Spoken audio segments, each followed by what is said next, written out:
what if the end of the story is more beautiful than you imagined?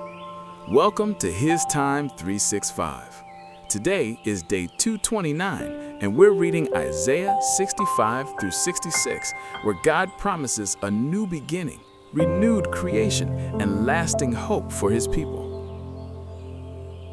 Imagine a world where all the pain and heartache fades away, replaced by peace and joy.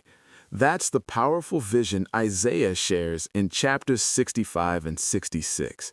It's a message filled with hope and promise, echoing through the ages to remind us of God's unwavering love and plan for humanity. In Isaiah 65, God speaks to His people, acknowledging their struggles and the consequences of their actions.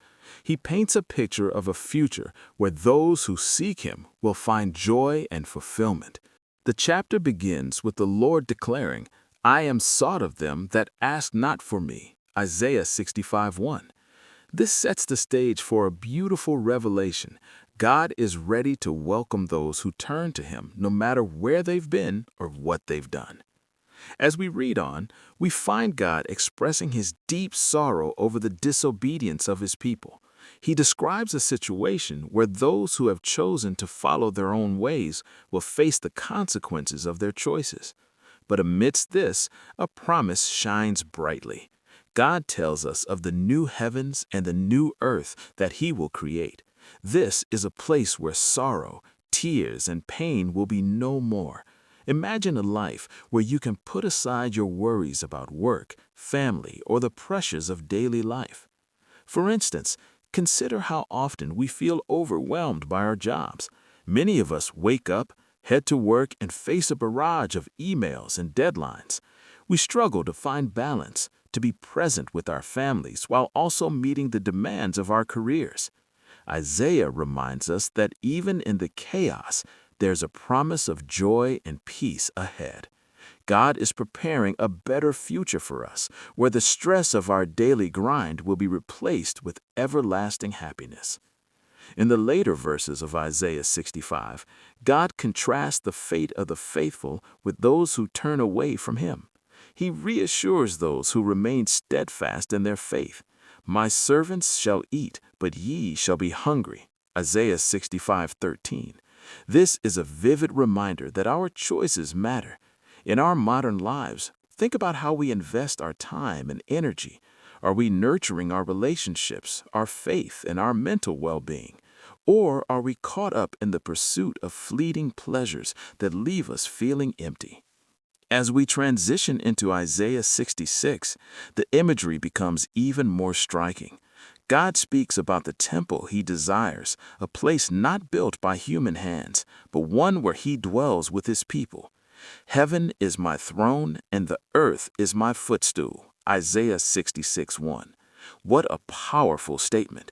This emphasizes that God is not confined to physical structures. He is present wherever His people gather in faith. This chapter also addresses the importance of humility and a contrite heart. God desires authenticity over rituals. In our lives today, we can reflect on this by examining our own spiritual practices. Are we going through the motions, attending church or prayer meetings without really engaging? Or are we approaching God with sincerity, seeking to know Him deeply and to live out our faith in our everyday actions? Consider how this might apply to our digital lives as well.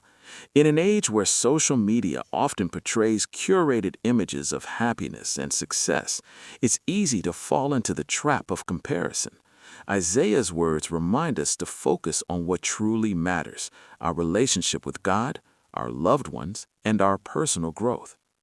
Towards the end of chapter 66, we see a vision of the New Jerusalem where the faithful will gather.